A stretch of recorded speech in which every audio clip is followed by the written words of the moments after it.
And welcome to another edition of Guitar Tales. I love that clip. It is so funny, especially when we all first learned as our very first song, the one-string version of Smoke on the Water.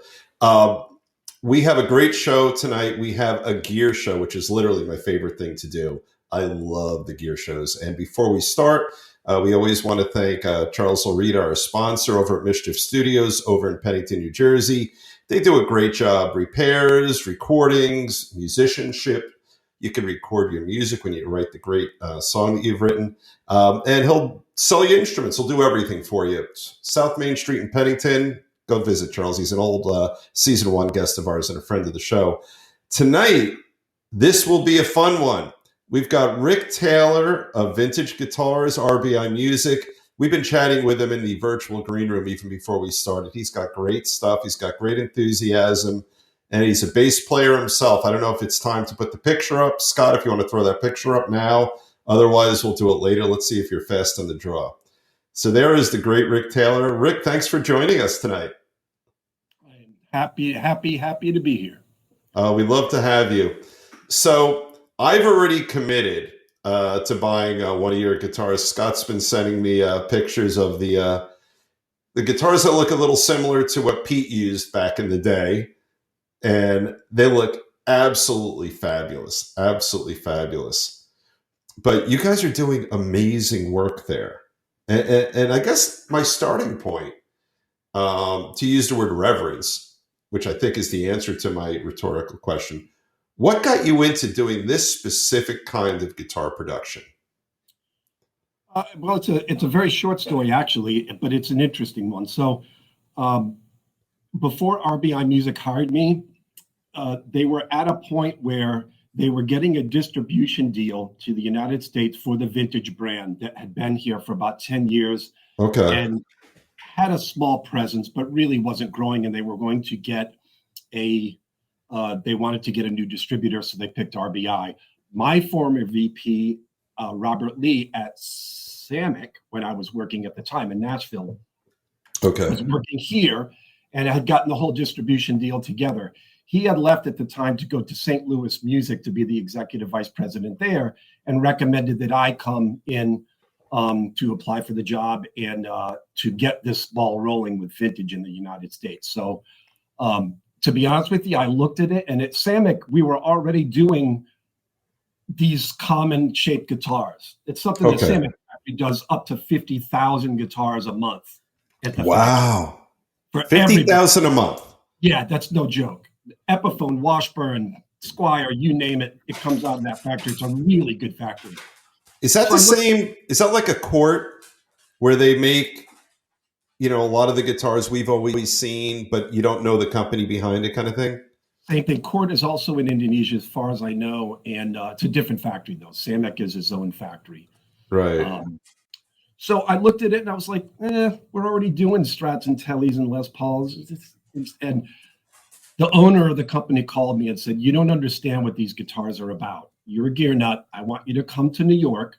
Right. And you've plane tickets. You meet with me and Trev and Dennis Drum, the owner of the company, and our owner here, Brad. Let's just talk about it. Let's just get together. So I flew to New York, and after spending a half hour with Trevor Wilkinson, I just fell in love with the guy. He can geek out on gear. He's forgotten more than I'll ever know in guitars, and we just blabbed on for hours about gear. And when he started telling me about all of his patented hardware and it's all the under the hood stuff, the light bulb went off. I was like, now I get it. Now I get why this brand is different from every other Me Too brand. And so I'm going to cut you off. Tell me, I know what you mean, but tell everyone what you mean by the under the hood stuff, because I love that you said that. All right.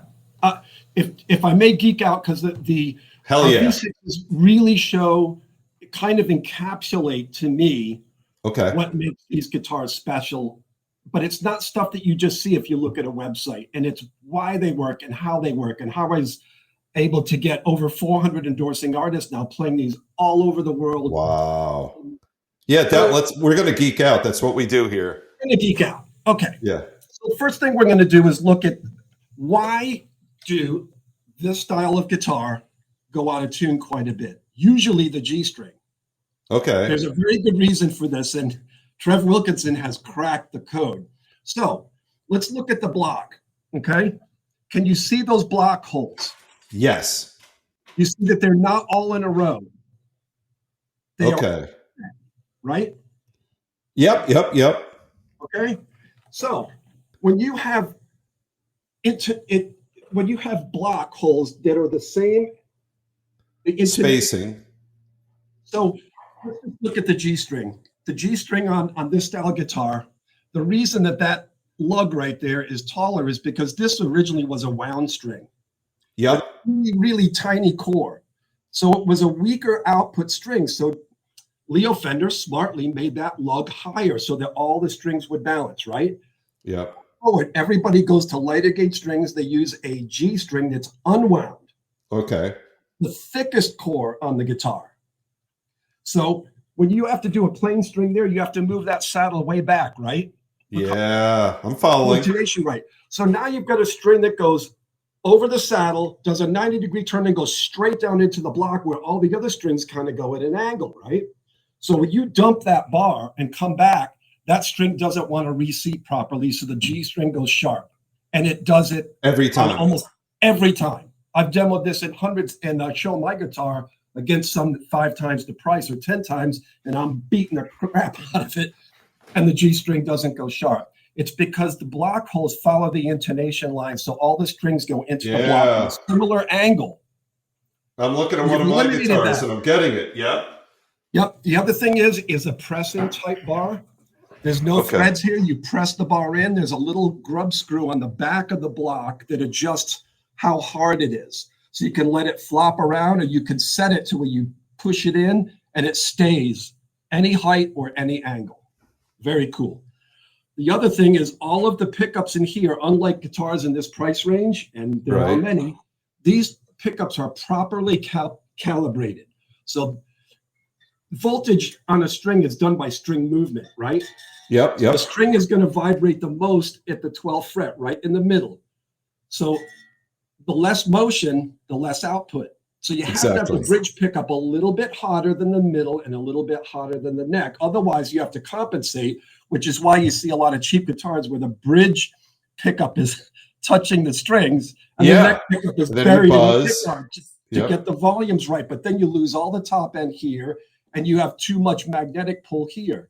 So by making sure the pickups are properly calibrated for their pickup position, you can row through the different pickup positions and all the volumes balance perfectly. And that's another Trev Wilkinson thing. The other interesting thing is we use a new bone Graphtec nut. And another side story, let's geek out even further. Oh, hell yeah. Trev also invented the roller nut. Remember the roller nut? About it. Okay. This is really interesting. So the roller nut is the one that right up until recently when Jeff Beck passed away, he used the roller nut on his Strat till the day he died. And what it is 2 little tiny ball bearings on each side of the string, so it allows the string to glide through the nut. There's no friction. Steve Ray Vaughan used it. Clapton used it. I asked him why he didn't when he designed these guitars, and he said when they invented graphite nuts and stuff, it's really slick. You really don't need it, and it adds cost. But with bone nuts, they were a problem because a bone nut is like a tree. Yeah. If you're filing on a nut, you hit a soft spot, and all of a sudden, whoops, you've gone too far, and you got to start over. Right. With this Graphtec stuff, boy, you can cut a nut slot to a fraction of a millimeter perfect, and it's smooth and it glides, and it really helps with this too. The next thing, see these tuners? Yes. You see how high these are? There's 3 tall ones and 3 shorties. Oh, that the frustration of having way too much winding on the longer strings is covered now. Well, and the best part, do you see any string trees? Not a one. They don't need them. That's another source of friction. So when you drop the bar again, now it's got to glide through string trees. It's got to deal with this. It's got to deal with the nut. So you've eliminated the string trees, and he calls them easy locks. So rather than have a mechanism on the back that you have to unscrew or lose, he said, well, let's just drill another hole through the posts. So there's two perpendicular holes. So you wrap one string around the opposite side, pull it tight, do one wrap around the post, and it's a locking tuner. Wow. Now show me the machines on that. Yeah. Yeah. And this particular one has the icon ones, they're relics. Yeah. But what really makes it happen is the fact that they're different heights. Yeah, that's brilliant. I've never seen that. Is that something that I wouldn't have seen elsewhere? As far as I know, it's a Trev Wilkinson. It's trademarked. I don't know if it's patented, but these are called the Trev Wilkinson Easy Locks. Now show us where the holes are again, the perpendicular holes, because that's interesting to me. But if you look, there's a hole here. A little higher. There we go. If I flip it around, there's another one at the bottom. Oh, I love that. So you go around this way. I've got instructions on how to wind them. It's the same one Reverend Guitars uses, and a lot of guys use them. You wind it around the other side and then pull it tight through the other hole, and it's a locking tuner, period. With no extraneous parts or anything to break or lose a wheel out the back of the neck or something like that. So right. But you put all that together in a guitar that's $599. That's ridiculous in a good way. American alder, Canadian rock maple, and an East Indian rosewood neck. I mean, what more do you want? Seriously. Yeah. And this is all Trev Wilkinson stuff. Now, what about? Tell us about the pickups on that, so that we know they're calibrated. The pickups are made in South Korea in a really good factory. They are Alnico 5s. There is absolutely nothing different than what you would spend on a name brand American-made pickup. Right. Use the correct wire, the correct bobbins. It is very much an early 60s style pickup. So, if you're a fan of EMGs or something higher up, but that's fine. But if you're really after what he's going after with these guitars is the traditional tone of what he thinks a Strat should sound like early 60s, that's what those pickups will do perfectly. Well, it's really amazing to me, in this. I mean, look, I've got right here, I've got this incredibly fancy camera that's 1 by 2 inches. I'm talking to you through a laptop. I have, you can't see it, but I've got my, my Ethernet cable. We're doing all this modern shit. And then back here, I've got a newer guitar, but we're chasing the P90, and I think that's really interesting that, there's something incredibly iconic about those sounds that started this revolution from across the pond, a reverse revolution, I guess, right? From a couple hundred years earlier. And we're still, in a way that I think is good, and in a way that I think is nostalgic and authentic and searching, we're still chasing that beautiful sound. I have a theory on that if you want to hear it. I do. Yeah. And it's just a theory, Yeah. I think people in a visceral level connect to the human voice. Okay. So the further away that you get with auto-tune, right, and all these things that make a human voice artificial is cool to dance to. It's cool in its place. But every once in a while, there'll be a ballad on the radio where someone is not using that, or a really good vocal performance that connects. You could tell it's real and it's a monster hit, even though it could have been quantized to the grid and made perfect, but it connects to people in a certain way. Yeah. I think that the original analog pickups connect to human ears in a certain way that can't be copied with modelers and all this other stuff. Not that they don't have their place. I use them. We're connecting via technology, but at the end of the day, you run really good pickups through a tube amp. Oh my God. There's something very analog and very visceral about it that I think our ears associate better with a connection to the the heart, whatever that is. Yeah, I Your couldn't agree soul. more. I couldn't So agree more. you keep coming out with P90s or really good single coils or a beautiful, nickel covers and all nickel 5 magnets and a beautiful PAF humbucker that's crafted, has a certain tone that people connect with that you can't quite get when you're doing everything digitally. No, and then I'll even and here's the other thing. Take everything you said and let's attribute it to the creator, not just the listener. So now with the creator, so you have the audience who hears it and it connects with them. Imagine what it does to the creative juices of the woman or man playing that guitar through that tube amp. And I think it informs the musical and the artistic product that flows out of them because they're feeling it all the more. Yeah, so the inspiration goes both ways. The artist is feeling it in an organic way, not through technology, but through a chunk of magnet and wire, and tubes and wire and caps and speakers and paper, and it connects to the wavelengths of their ears, and then the listener feels that in a certain way. And again, I'm not bashing electronic music. I love it, and I love the technology, and I love modelers. But if you want to know why a lot of people still come back to those old tube amps and to those old pickups and to a wood or a piece of furniture wood with wood screws. It's crazy. I mean, honestly, this, it can't be simpler. This is as simple as it gets, but it works. Yeah. And, I said it on one of our earlier shows. What amazes me, I think if you probably added up rock and roll and instrument sales and all that, it's probably in the billions, or well, we know it's over billions because Taylor alone is billions, but not you, Taylor, but that woman who had a few concerts. But there was a day when there was no such thing as amplification of what's happening with strings through a pickup. And then the next day there was, and on a small level, the world changed. And here we are. It allowed us to do all sorts of wacky stuff. I was the other day I was chatting with someone who an engineer who wouldn't and shouldn't have known what a Leslie speaker is. And he just when I explained to him what that is, it was just the coolest thing in the world, just the absolute coolest thing in the world. Yeah. If you hear a B3 cranked up to 11 through a Leslie, it's a religious experience. Yeah, it's crazy. Now we were showing it is great.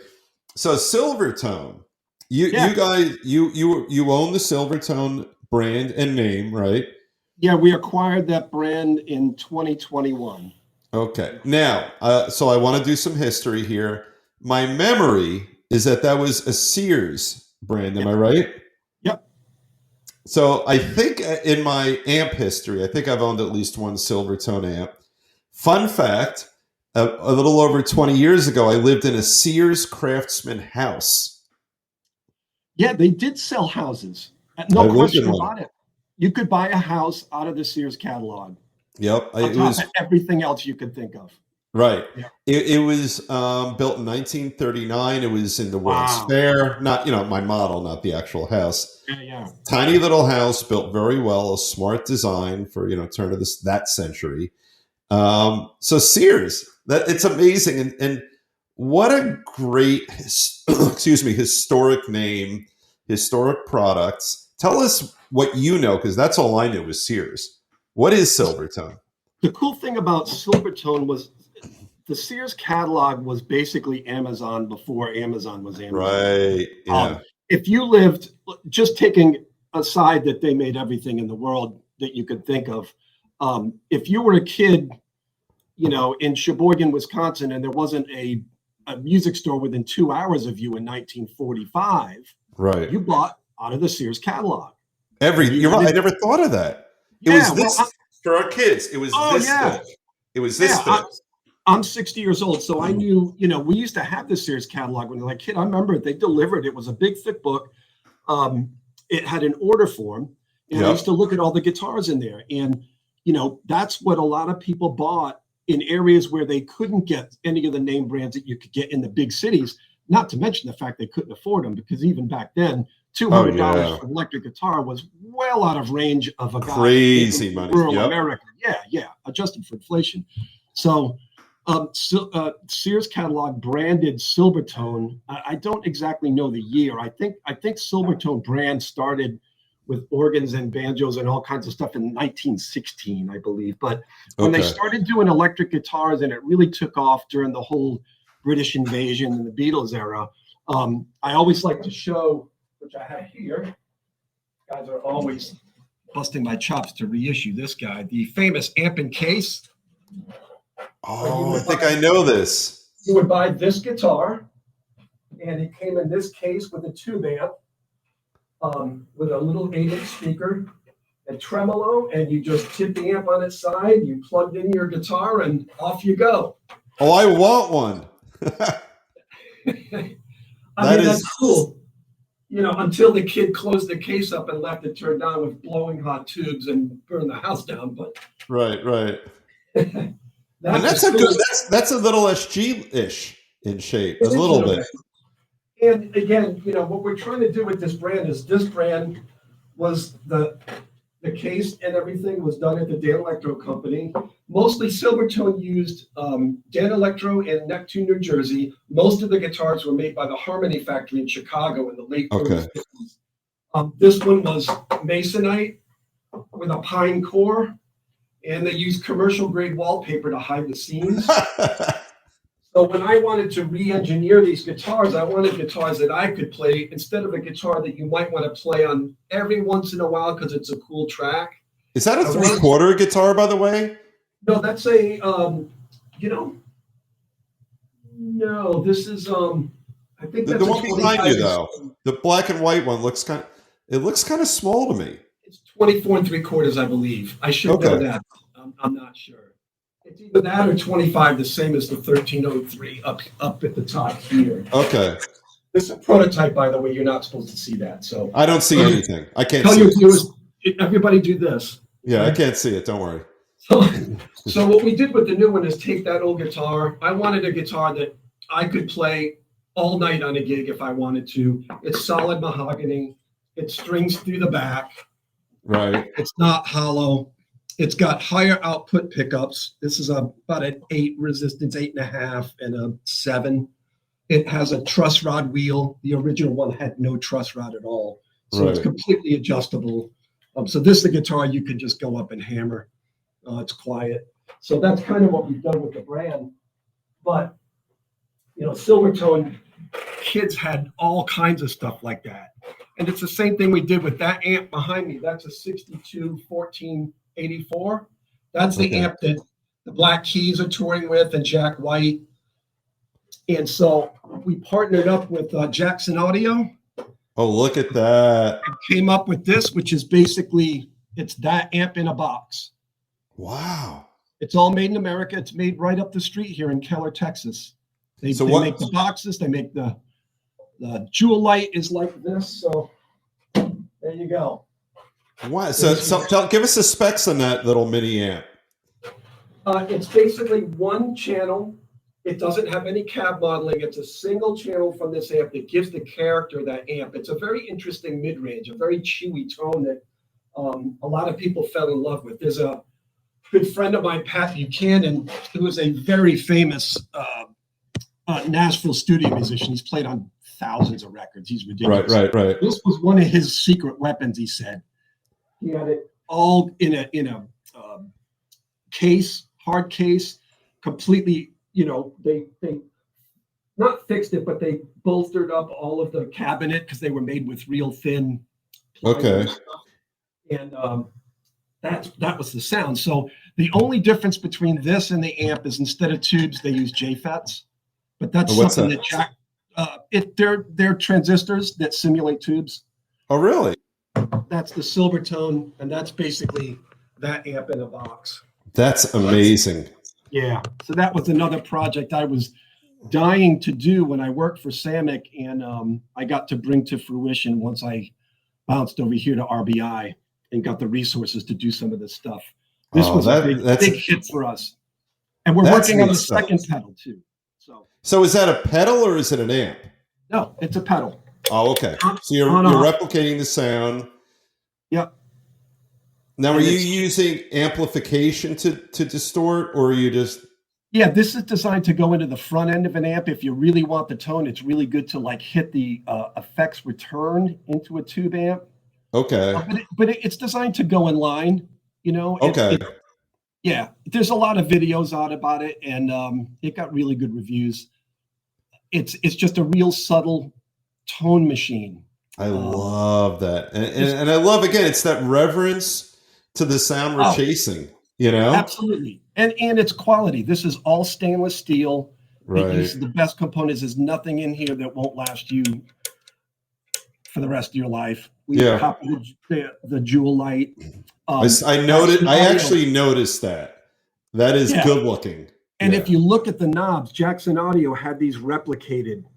They're beautiful. That look exactly like the original ones, which I can't get a close up, but it's a chrome center, like cupcake knobs with the red line. Right. And what kind of cabinet is that under there, just out of curiosity? It's a 212. And the original, you know, that amp, there's a hole in the back of the cabinet, and you put the amp under the cabinet and it locks in place. Oh, I love that. That's fantastic. Isn't that wild? It really is. Amp. And this thing's been all recapped. That thing sounds fantastic, cranked up. I mean, it's a beast. Just listen to any Jack White, you know, a lot of that stuff that he's doing. That's the amp, pretty much his sound. That's amazing. Yeah. Now, what other kids can you show us that are floating around? Oh yeah, I've got this prototype coming. This is what they call the 1423, and this has a really nifty little gadget here where the chicken knob. It's basically. Oh, look at that! It's got 3 positions. The middle position is tied to this what they call a blender knob. Okay. And what the blender knob is? Are you familiar with the Gibson, the 345s had that Veritone. Okay. It's a little on the 335, you said. Well, no, it's a 345. The 335 didn't have it. It's like the BB King one. It's got a Veritone switch, and I think it's 4 or 5 different knobs, and it activates different caps that push different mid-range. It's a passive system, so there's no boost. When you boost something, you cut something else. Right. All these little mid-range bumps that roll the low end off and the high end off. This kind of does that, but they've attached it to a pot that's variable. So basically, if I was to strum this chord in the middle and whiz this around, and there's a video of it on our website, it's like a wah-wah pedal on board. And you know who used to do that? Steve Howe used to do that all the time. Yeah, he would take his pinky on the volume pot, right? Yep. And do the volume swells on a lot of their good stuff. You can do it with this, except for instead of the volume going up and down, what's going to happen is when you strum a chord and whiz this knob around, it's going to go wah, wah, wah. It's a wah-wah pedal with your pinky. I love that. Board. Yeah, and it's done with, by messing with the phase of the 2 pickups in the middle. I love it. And that, by the way, that's a gorgeous guitar. Yeah, and these are prototype.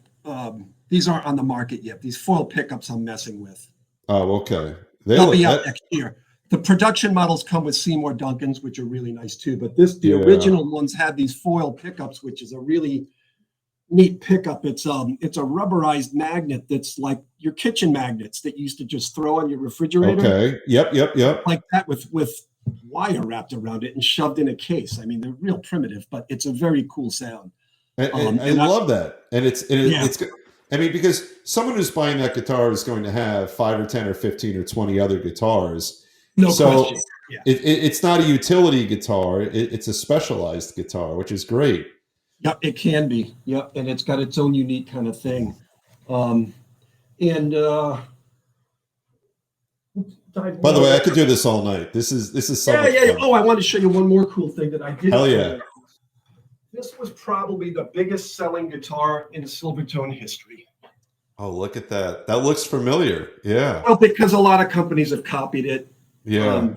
But we call it the pinstripe. They sold thousands. Oh, yeah. It started in the late 40s and it ran all the way through the early 60s. So this was basically pressboard. This Okay. striping is done with spray paint. It's not really a flame top. Okay. But, again, a kid could buy this guitar for about $7. In the middle of nowhere, it's a small parlor size. Yep. And even a lot of the musicians that would play slide on it and that sort Oh of yeah. thing. Which is is good because the action on the old ones was probably horrible anyway, right? Yeah. It obviously there's no truss rod or anything like that. So I wanted to get the look of it, and I've even had a couple of guys say, "Well, your new version isn't like the old one." It's like, well, if you want me to order 700 particle board guitars, are you going to buy them all? Because nobody else will. Right. Right. So our whole thing with the Silvertone brand is take the original stuff, update it. We're not trying to make museum pieces here, exact originals. That's not my vision for the brand. My vision for the brand is to take the cool looks and make Yeah. it stuff that I can walk on stage and thrash. That an Yeah. acoustic is going to sound like a modern acoustic, but give this look some reverence. So we took Yeah. that guitar and we turned it into this. Oh, look at that. It's got a solid Engelmann spruce top, layered stripe Damn. sides. It's got a top of the line Fishman pickup.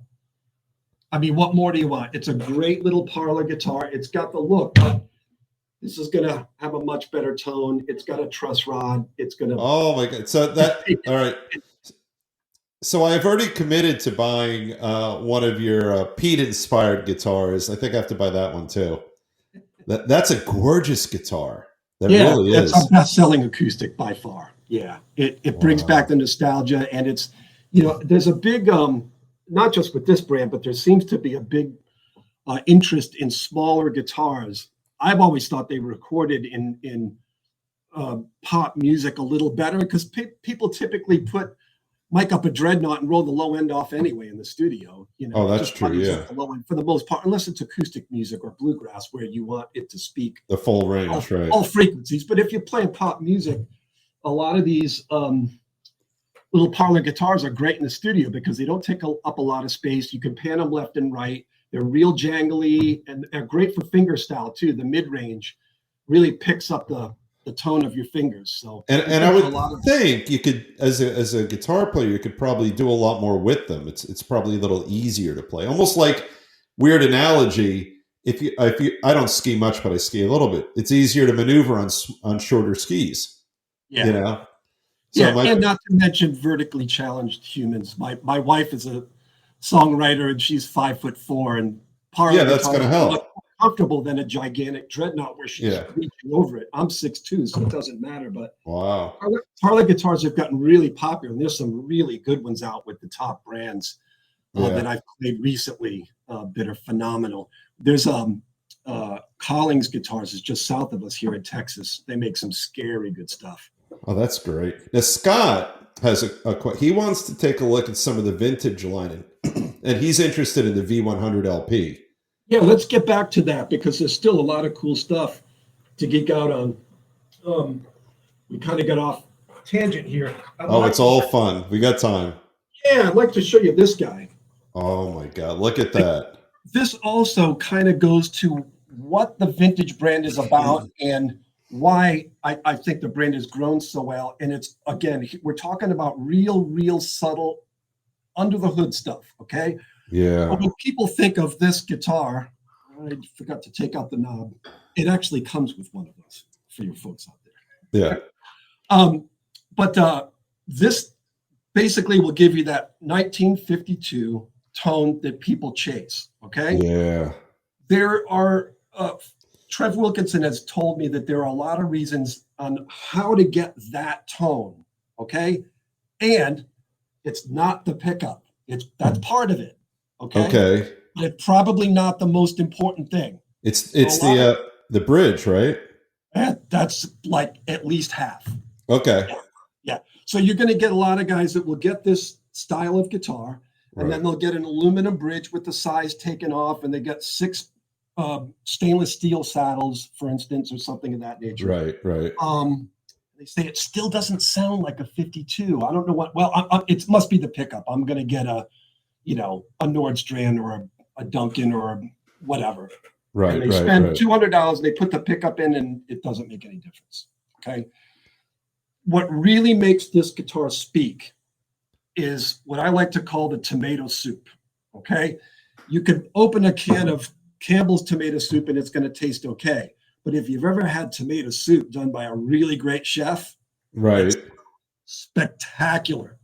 The ingredients are mostly the same, but a really great chef knows how to get the right amount of spices, the right amount of this, how to cook it at the right temperature. Okay. Yes. Yep. So to start with, this has to be stamped steel. If it's not magnetic, you're already halfway out. Right, because that These saddles, that crisp high end is well, it's because it's all magnetic. okay, right, right. Aluminum is not magnetic. There's a whole magnetic field nonsense that happens right in here when Yeah. it's done like the original. 3 brass saddles, got to Okay. be brass in pairs. That imparts part of that tone. These have the Wilkinson intonating saddles. You can see them; they're compensated. Yep, yep, yep. I could see So you that. can Yep. get really great intonation. The screws are steel. These screws are steel. They're not alloy. The proper backing plate. This pickup is a lower output 50 style pickup. There's another version of this guitar that's got a based on the 60s one. And when I first asked Trev, because I didn't know what I was talking about, was like, Right. why didn't you just call the white one with the rosewood fingerboard a 52 AB, and why'd you call it a 62? And he said, well, in 62, Leo switched from this pickup to a hotter Strat style pickup with Okay. staggered poles. Met poles, right? Yeah, yeah. So it's a different pickup. It's a different sound. The rosewood's different. There's a fingerboard. So American alder body, steel bridge, brass saddles, all steel screws, and also importantly, 4. You got the 4 bolt, right? and a one-piece neck. No maple fingerboard, Oh, skunk right. stripe, truss cycle. There's no fingerboard on this guitar. It is a one-piece neck. Oh, And gotcha. that gives you that real stiff single expanding truss rod, just like the original.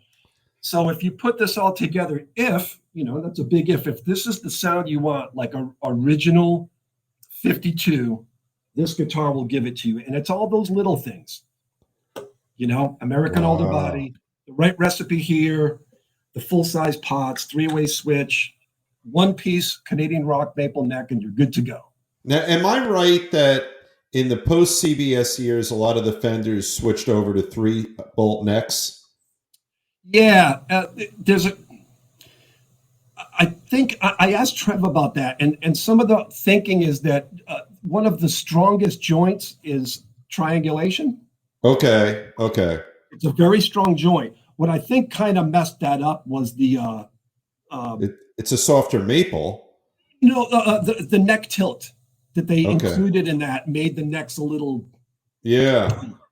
Because- It wasn't really the idea of triangulation, which is a screw here, screw here, screw here. It was much more a matter of that little piece that under there that allowed the neck to shift a little bit, and probably some of the manufacturing quality slipped a little bit too. But the 4-bolt neck pattern, to be honest with you, really all you ever need is the 2 back screws closer to the headstock because the strings hold the rest of it down. Oh, that makes sense. Yeah. The 4-bolt neck pattern is fine and it works. I always thought 4 bolt is better than 3 bolt, but that. I'm not sure. I'm not a physicist, but I do know that a lot of Trev had mentioned that triangulation with the way that works is a very strong joint. Okay. And it's also, ironically enough, featured in quite a few Silvertones. Here's another one I'm thinking of reissuing. This is an original, but see, 3 bolts. Look at that. And that neck will not move. Wow. No cracks. You can hammer a fence post with it. Yeah, exactly. So, there's another example of, triangle screws and it works. It's a very strong joint that way, which is pretty cool. That is pretty cool. What's great about these style guitars is that, you can swap necks out. They're really easy to replace parts. It's pure genius. I got to, about 5 years ago, I was traveling with my West Coast rep. Okay. And I don't know California very well, growing up in Rhode Island, that's the opposite direction. But we were going down this highway and I saw G&L. I was like, that's G&L. And he goes, yeah, I used to work for them. I was like, seriously, oh, I would love to tour that factory. He goes, I'll set it up tomorrow. I'm like, yes, all right. So I got to tour the whole G&L factory. It was phenomenal. I had a great time. They make phenomenal stuff. They do. But I have a G&L I bought from Scott. And, Scott was explaining to me, when Leo left, that the quality was way up there. And I used to own a 78 Strat, which was really a good Strat. This was better. The quality was crazy good, and the sound is amazing. Yeah, it was a really good factory tour. And at the end of the tour, the guy goes, you want to see something? I said, yeah. He goes, opens this door, and it was a door that went into Leo's office that they haven't touched ever since he passed away.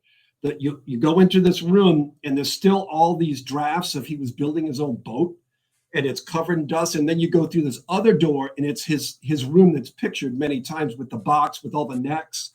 And that he had all the pickups that he would try stuff out with. God, it's giving me chills right now. Yeah. Just thinking about it. The genius of that man, it's hard to underestimate how much he did for the industry and the reverence that so many of the great builders have for that guy, and certainly you look at these designs and you got guys like Trev that improve upon them a little bit, and certainly Tom Anderson and Suhr Guitars, these high-end guys that make phenomenal Fender kind of guitars and have tweaked them in their own way. But the whole idea of having interchangeable parts and being able to customize a guitar easily. Look at all of the manufacturers that now make pickups that retrofit. Yeah. And how easy it is to drop in a set of pickups with a soldering gun, Yeah. I mean, we had a little, probably bought it out of the Sears catalog when I was a kid, about 8 years old. I had this little soldering kit, and I was making this stupid noise with some electronic thing that my mother bought me. You could do that. A kid with basic skills can build his own kit. It's phenomenal. Yeah, it really is. It really is. So yeah, that's what's really capitalized on a lot of the vintage stuff. Is Trev took all these classic designs and made subtle improvements that really work. They do improve the guitars in a lot of ways. Yeah, this is bad news for me because that's going to cost me money. I'm going to have to hop on the website. Now, how long has vintage been around? I'm thinking 84. Hang on a minute. It's thereabouts. Yeah, I'm pretty sure it's 1984.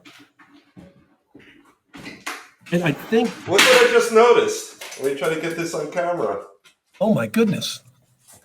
I've got a vintage amp. It's the Ventura. Look at that. Yeah, I think that was 84 when they started. Trev Wilkinson did a complete redesign of the brand about 15 years ago. That's really, that's crazy. Yeah, they hired him to just completely revamp the line and redesign it, use all his hardware, fix some of the things, change some things. You had talked about the V100s, which are this style. My God, is that gorgeous? Our best-selling guitar. Look at that. Strap locks, the knobs. Again, we're talking under the hood stuff, so it doesn't look like it, but this actually goes 2 frets lower. Really? Because of the drop shoulder.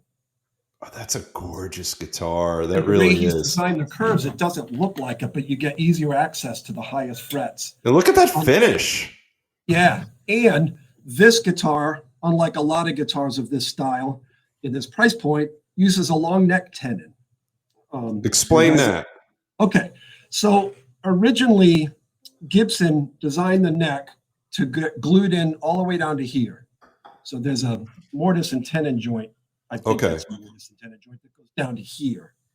Okay, gotcha. In the Norland era, they moved it up to here to save wood. So most of the guitars you'll find, the neck will be glued in right to the bottom where the last fret is. Trev believes that you get a more stable neck and everything by using a long neck tenon, which these actually do. Yeah. And you get the sustain. If you have that wood right under the pickup, Yeah, How it's does it hard. not help you sustain, right? Yeah, exactly. It's hard to quantify this stuff, but all things being equal, the physics makes sense. That it's going to Yeah. be a stronger connection. It's going to be a better connection to the body. The other Yeah. thing is, and it's hard to see, but do you see that little discoloration there? Sort of. That's the Yeah, a little maple bit. cap.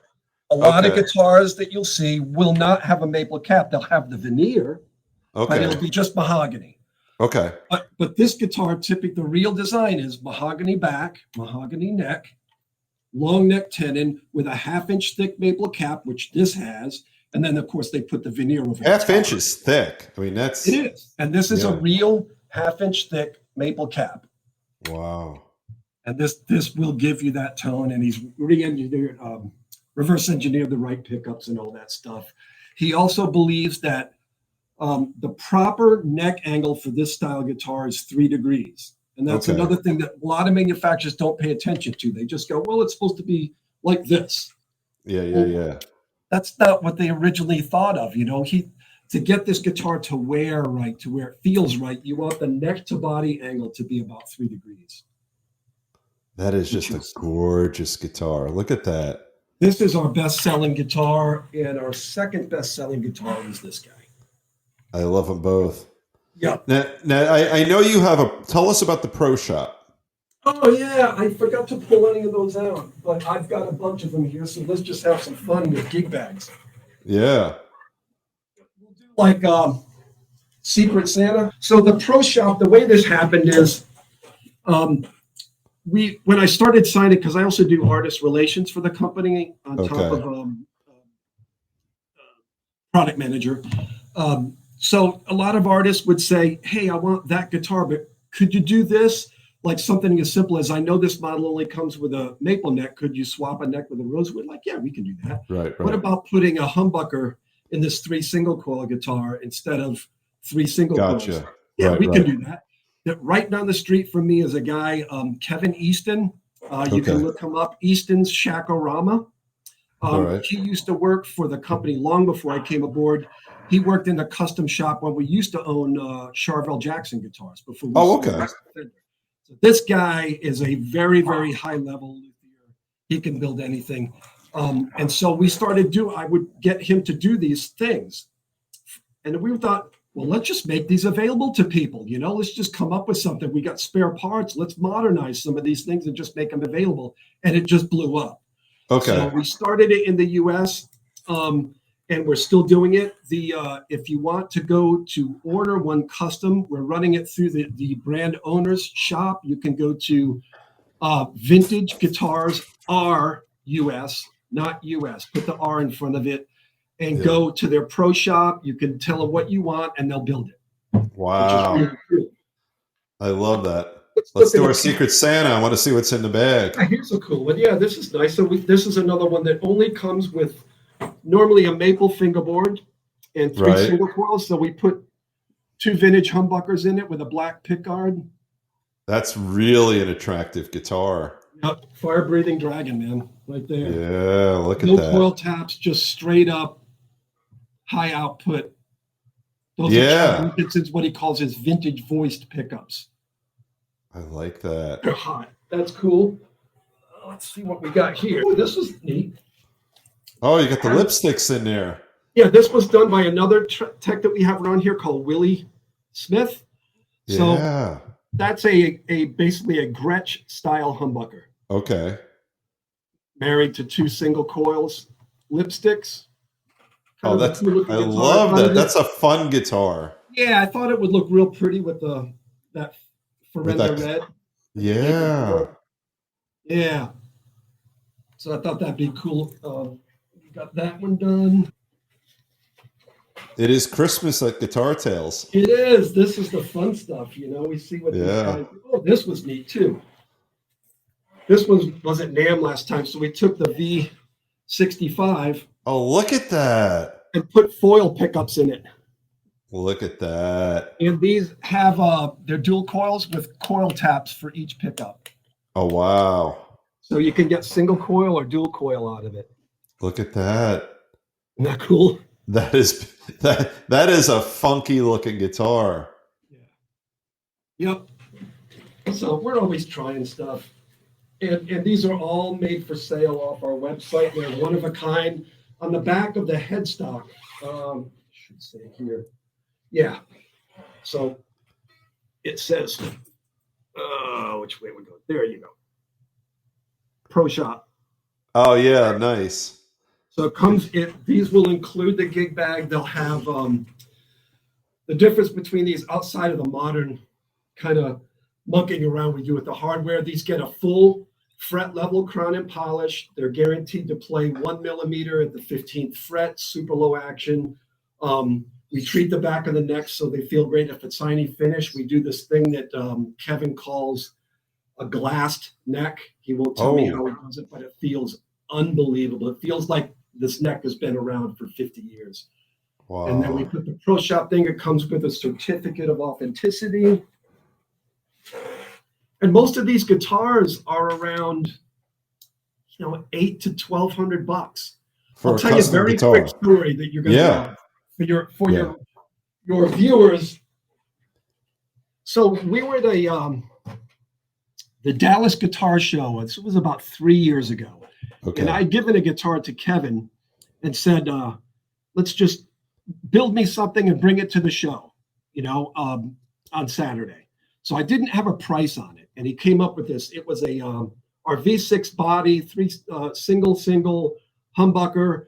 He relicked it all out. It looked really great. He's great at that stuff. Yeah. And I just sat it on a stand with a couple of the Pro Shop guitars. So this guy comes by from California and he's playing it. He came back like 3 times and he kept playing it and then he would disappear. Right. So I'm like, all right, I guess the guy's interested. So the last time he comes back, he goes, I'm trying to decide between this guitar and one over here. Can I take this to the other booth and compare it to an amp they have? I'm like, yeah, sure, take it. So he goes away and he comes back about 10 minutes later and he goes, I like this one better. How much is it? And I said, it's $750. He goes, $7,500. I said, no, it's $750. He goes, I just compared it to a custom shop that's $3,400 and this thing ate its lunch. Wow. He bought that one and ended up buying 2 more that weren't Pro Shops, just stuff that we were blowing out. I usually try to bring a lot of B stock to those shows, scratch and dents and stuff like that. Yeah. So again, you take a guitar that has good hardware, like a lot of the Wilkinson stuff, really good pickups. If the 60s, 50s, 60s is your thing. Yeah. Don't need to change them. All full-size alpha pots. Don't need to change the pots or the caps or anything. You do a really nice fret job on it. Next level. Adjust the nuts so that everything tunes perfectly. Seriously. I mean, I paid $3,000 for a sticker on the headstock. Am I right? Yeah. Well, I like your sticker. This happens all the time. It's an alder body guitar with a rock maple neck and wood screws with furniture grade wood. Which the only reason Leo used alder was because it was cheap at the lumberyard. It wasn't a tone wood when he started.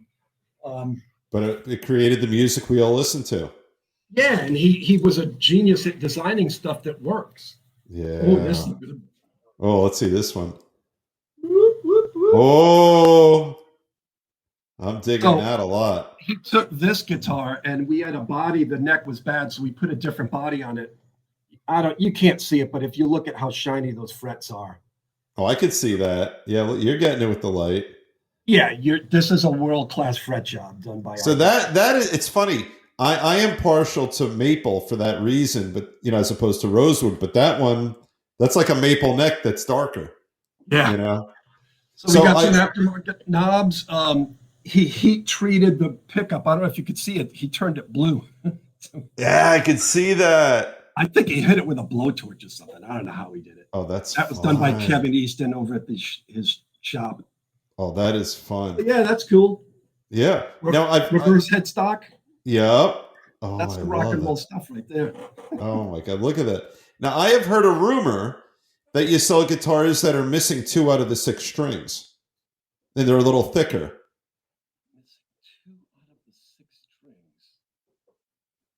Scott gave you a clue on the look at your screen. Oh, bases. Okay, you threw me for a loop there. Yeah. I know. I'm a bass player, so I'm a little slow. You'll have to Yeah, kind of, that they say that about you guys. Yeah. yeah, I have to try to keep up here. Yeah. That's a That's gorgeous one right there. that's another top seller because a lot of guys, again, they want that Jocko tone, fretless Yeah. with lines, but they cost a fortune. I'm a huge fan of those pickups that Trev designed in those. If you look at, boy, there's a lot of guys. The bass player with Beth Hart is touring with those basses. You could look at Wynona's new video. The great bassist Dow Tomlin in Nashville has about 3 of them, and they're all Okay. stock. All we did was a really nice fret job for his basses, and that's all he's been playing for the last 3 or 4 years on Wynona's tour. Wow. And That Matt Bissonette just picked up 2 more. He just got off a tour with Elton John. He's got okay. 3 or 4 of those, not the Jocko specifically, but those pickups with that style of bass. Wow. So we got some heavy hitters playing them because the pickups sound good and they play well. They play well, yeah.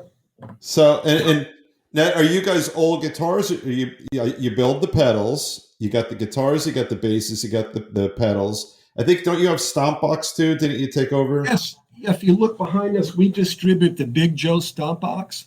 Okay. And because a lot of guys aren't too familiar with this technology that I've been using for 3 years now, I think you guys are going to really love that. Yeah, let's take a look.